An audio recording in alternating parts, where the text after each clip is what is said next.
นิทานเรื่องหนุ่มน้อยไหวพริบดี นานมาแล้วณหมู่บ้านเล็กๆแห่งหนึ่ง มีพี่น้อง3 คนอาศัยอยู่กับแม่ ส่วนพ่อนั้นตายไปนานแล้ว หญิงไม้คนนี้จึงเลี้ยงลูกทั้ง3 คนตามลำพัง และอยู่กันอย่างขัดสน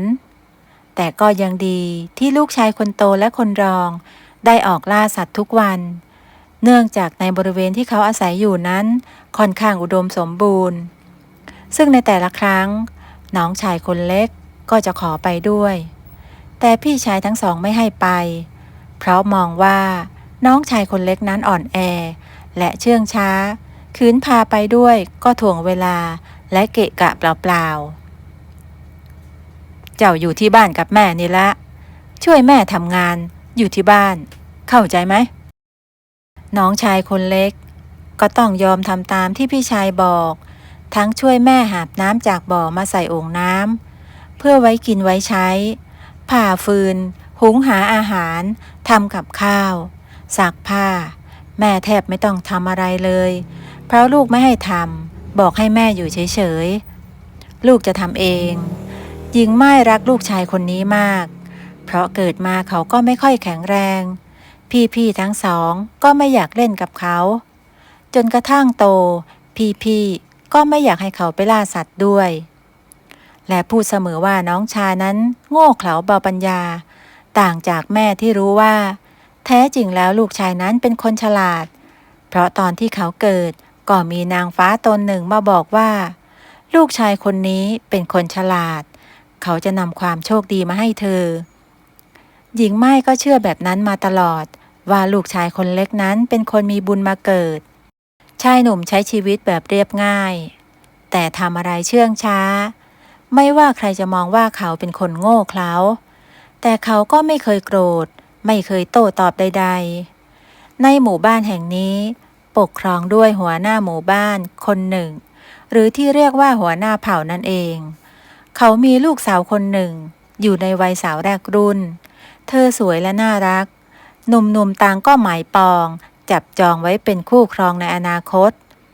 แต่อย่างไรก็ตามพ่อของเธอก็ได้ประกาศว่าเมื่อถึงเวลาเขาจะให้ลูกสาวแต่งงานกับคนที่สามารถล่าสัตว์เก่งๆโดยการมีการแข่งขันล่าสัตว์หนุ่มๆต่างก็รอคอยการแข่งขันที่ท้าทายนั้นและเมื่อเวลานั้นมาถึงหนุ่มๆต่างก็ตื่นเต้นเตรียมความพร้อมสำหรับการออกเดินทางเพื่อล่าสัตว์ให้ได้มากที่สุดเท่าที่จะมากได้2 พี่น้องก็หมายมั่นปั้นมือว่าจะต้องเอาชนะเกมนี้ให้ได้เช่นกันจึงได้เตรียมตัวออกเดินทางไปยังป่าทางเหนือที่มีสัตว์ชุกชุมมากกว่านี้น้องชายคนเล็กก็ขอไปด้วยเพราะเขาไม่เคยออกไปไหนไกลเลยแต่พี่ชายทั้งสองไม่ให้ไป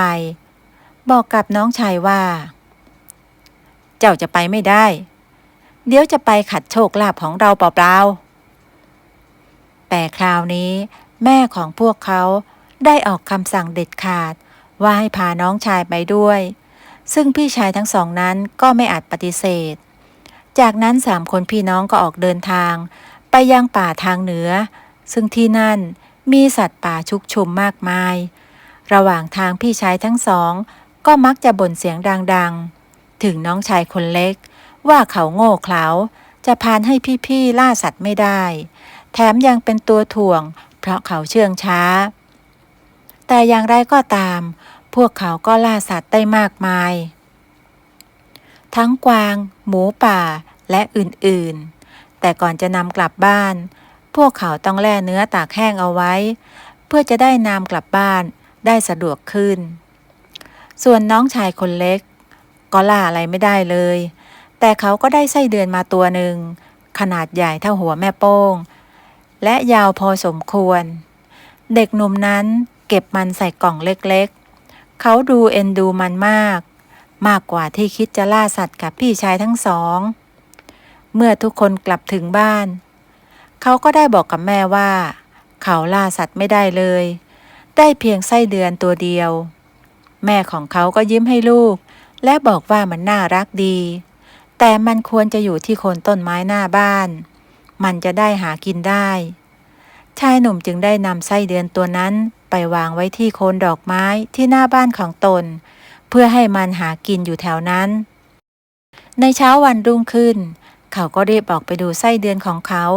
ว่ามันมุดลงใต้ดินหรือเปล่าปรากฏว่ามันไม่ได้มุดหนีไปไหนยังคงหากินอยู่แถวบริเวณโคนต้นไม้แห่งนั้นแต่แล้วจู่ๆก็มีเป็ดข้างบ้านเดินเตร็ดเตร่ผ่านมาเมื่อมันมองเห็นไส้เดือนมันก็พุ่งเข้ามาจิกกินแล้วรีบวิ่งกลับไปที่บ้านของมันชายหนุ่มนั้นโกรธมากรีบวิ่งตามมันไปติดๆและพบว่ามันคือเป็ดของลุงข้างบ้านนั่นเองลุงข้างบ้านเห็นเขาวิ่งหน้าตาตื่นมาก็เอ่ยถามขึ้นไอ้หนูมีอะไรหรือเปล่าวิ่งหน้าตั้งมาเชียวก็เป็ดของลุงนะสิกินไส้เดือนของฉันมาเอาไส้เดือนของฉันคืนโธ่แล้วลุงจะเอามาได้ยังไงก็เป็ดมันกินเข้าไปแล้วเอาอย่างนี้ละกันลุงจะจ่ายค่าเสียหายให้เองตกลงไหมไม่ตกลงฉันจะเอาไส้เดือนของฉันคืนมันอยู่ในท้องเป็ดนั่นละลุงเจ้าของเป็ดจึงไม่อยากโต้เถียงกับเขาเพราะคิดว่าไม่มีประโยชน์จึงได้ยกเป็ดตัวนั้นให้เขาไปชายหนุ่มจึงได้นำเป็ดตัวนั้นมาเลี้ยงไว้ที่บ้านโดยทำรั้วเตี้ยๆล้อมมันไว้อีกทั้งยังผูกหินถ่วงไว้ที่ขาของเป็ดเพื่อไม่ให้มันบินหนีไปไหนได้ทำให้เขากลับมามีความสุขอีกครั้งที่มีทั้งเป็ดและไส้เดือนที่อยู่ในท้องเป็ดอยู่มาวันหนึ่งก็มีสุนัขจิ้งจอกมาด้อมๆมองๆเพื่อหาอาหารแล้วมันก็เห็นเจ้าเป็ดอ้วนตัวหนึ่ง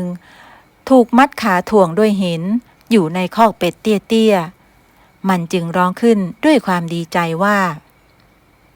โอ้โหช่างโชคดีอะไรเช่นนี้จู่ๆก็มีอาหารอ้วนพีให้ข้ากินคราวนี้คงอิ่มไปหลายวันเลยเรา ว่าแล้วมันก็กระโดดเข้าไปในคอกเป็ดดังกล่าวและกินเป็ดตัวนั้นเข้าไปทันทีฝ่ายชายหนุ่มเจ้าของเป็ดเห็นว่าเสียงเป็ดนั้นเงียบไปเขาก็เอะใจว่ามันเป็นอะไรหรือเปล่าเขาจึงรีบออกไปดูที่หน้าบ้านแต่กลับไม่พบเป็ดของตนพบเพียงสุนัขจิ้งจอกกำลังนั่งเลียปากด้วยความอร่อย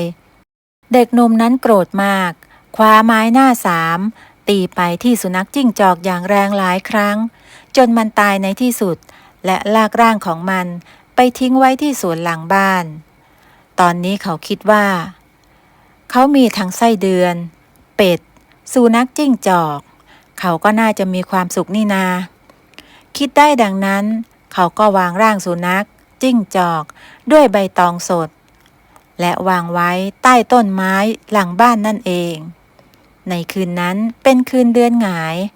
มีหมาป่าตัวหนึ่งกำลังหิวโซบังเอิญเดินผ่านมาที่หลังบ้านของชายหนุ่ม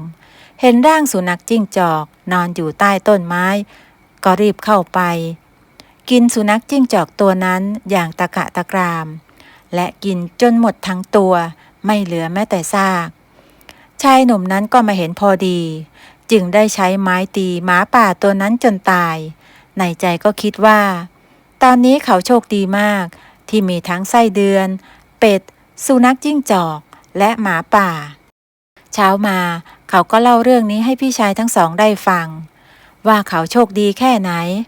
พี่ชายได้ฟังก็หัวเราะเยาะเขาหาว่าเขาโง่เขลาสิ้นดีเจ้าหมาป่านั้นอีกเดี๋ยวมันก็เน่าและเหม็นให้น้องชายรีบไปฝังกลบเสียอย่าทำอะไรโง่ๆอีกชายหนุ่มก็ครุ่นคิดเห็นทีจะจริงอย่างพี่ชายว่าแต่เขาจะไม่ฝังมันจากนั้นเขาก็ได้ลอกหนังหมาป่ามาตากแดดเพื่อนำไปทำกลองที่ชาวเผ่าใช้ตีในเทศกาลต่าง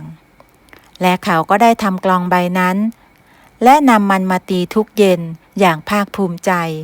ซึ่งทุกคนก็ชอบมันมากทั้งหมู่บ้านนั้นมีกลองใบนี้เพียงใบเดียววันหนึ่งหัวหน้าเผ่าพ่อของหญิงสาวที่ทุกคนหมายตาก็ได้มายืมกลองจากเขาเพื่อนำไปตีเป่าประกาศให้ทุกคนรู้ว่า ลูกสาวของตนนั้นบรรลุนิติภาวะพร้อมที่จะแต่งงานแล้ว ชายหนุ่มจึงยินยอมให้กลองแก่หัวหน้าเผาไป และสั่งกำชับว่าอย่าให้หนังกลองของเขานั้นฉีกขาด ซึ่งเขาก็ไม่พอใจนักเพราะไม่ได้รับเชิญไปงานด้วย ในขณะที่พี่ชายทั้งสองก็ได้รับเชิญไปรับการคัดเลือกเหมือนคนอื่นๆอีกหลายคน พอถึงเวลางานหัวหน้าเผ่าก็เป็นคนตีกลองด้วยตนเอง แต่เขาตีแรงไปหน่อยจนทำให้กลองใบนั้นฉีกขาดไม่สามารถซ่อมได้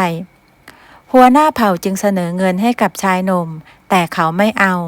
จะเอากลองของเขาคืนเท่านั้นข้าจะเอากลองที่ไหนมาให้เจ้าล่ะในเมื่อมันพังไปแล้วเอาอย่างนี้ก็แล้วกันเจ้าอยากได้อะไรข้าจะยกให้เพื่อทดแทนกลองใบนี้ชายหนุ่มคิดอยู่สักครู่แล้วก็พูดขึ้นว่าเมื่อสักครู่ท่านบอกว่าให้ข้าขออะไรก็ได้ใช่หรือไม่ใช่อยากได้อะไรก็บอกมาเลยข้ายกให้เจ้าทันทีงั้นข้าขอลูกสาวของท่านไปเป็นภรรยาเพื่อแลกกับกลองใบนั้นหัวหน้าเผ่าได้ฟังก็ถึงกับงงพูดไม่ออกแต่เขาพูดแล้วก็ต้องทำตามคำพูดดังนั้นเขาจึงได้ยกลูกสาวให้แต่งงานด้วยโดยไม่มีข้อแม้ใดๆและเธอก็ได้รับทรัพย์สมบัติจากพ่อมาครึ่งหนึ่งทำให้สองคนไม่ลำบากอีกต่อไปฝ่ายพี่ชายทั้งสองก็โกรธน้องชายมากที่ชุบมือเปิบแต่แม่ของเขาก็บอกว่าน้องชายไม่ได้ชุบมือเปิบแต่เขาได้มาอย่างถูกต้องจากไหวพริบของเขานั่นเองเรื่องหนุ่มน้อยไหวพริบดีก็จบลงเพียงเท่านี้นะคะขอบคุณที่รับชมและรับฟังสวัสดีค่ะ